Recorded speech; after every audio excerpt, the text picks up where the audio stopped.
All right, so now we're solving f of x equals g of x.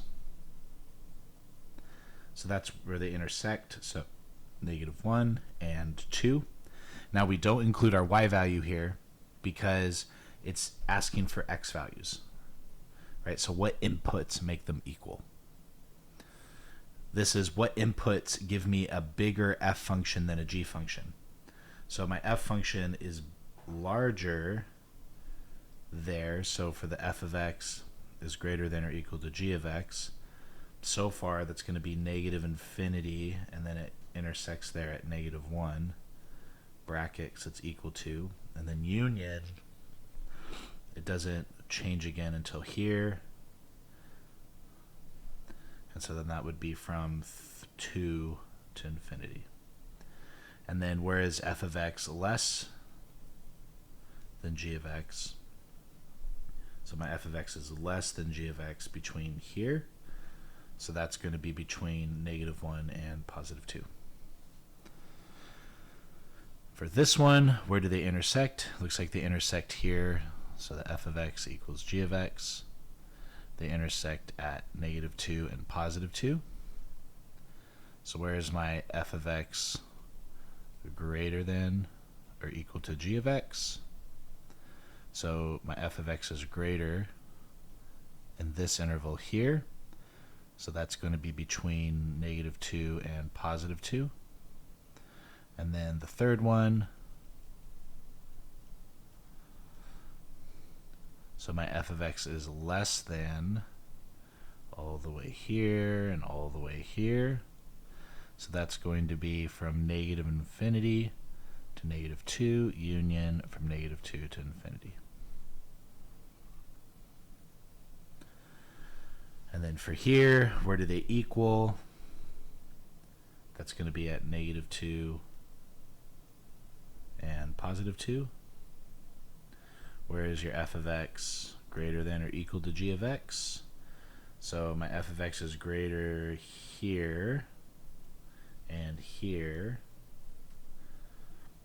So that's going to be from -infinity to -2, union from 2 to infinity. And where is my f of x less than g of x? So my f of x is left all here, so that's going to be between -2 and +2. And this one, where do they equal? Well, it's only one value, so where do they equal? It's just going to be at 1. Where is my f of x greater than my g of x? So my f of x is going to be greater than here, because my f of x is the red one.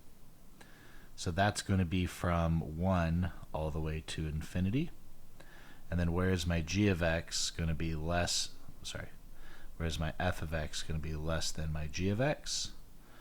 So that's going to be all the way here, and so that'll be -infinity all the way to 1.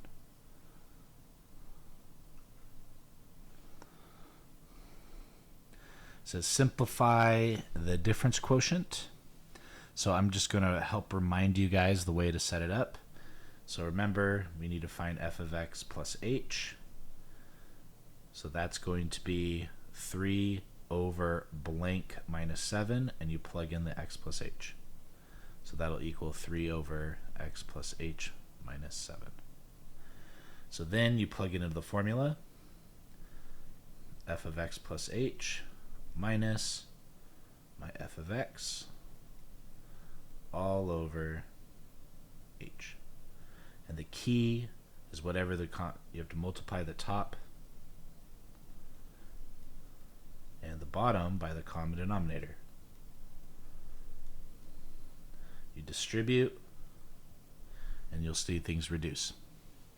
For this one, finding the f of x plus h, so remember that's 2 times blank plus 2, and we plug in the x plus h, so that's going to be 2x plus 2h plus 2. So now plug it into the function, f of x plus h minus f of x all over h, and the key here is you multiply by the conjugate.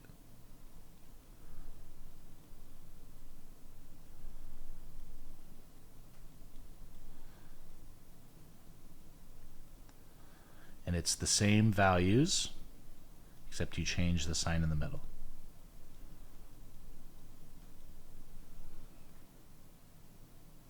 You distribute, and then you're going to see the square roots cancel out.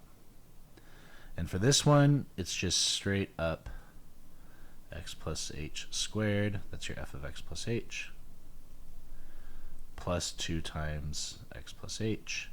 This is x plus h times x plus h, which is x squared plus 2xh plus h squared.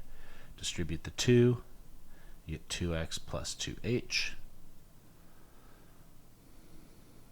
So then you do your f of x plus h.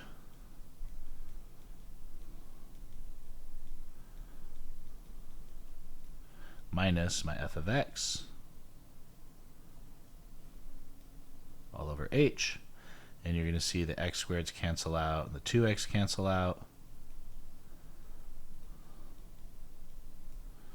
Factor out the h, and so an h cancels out, so you get 2x plus h plus 2.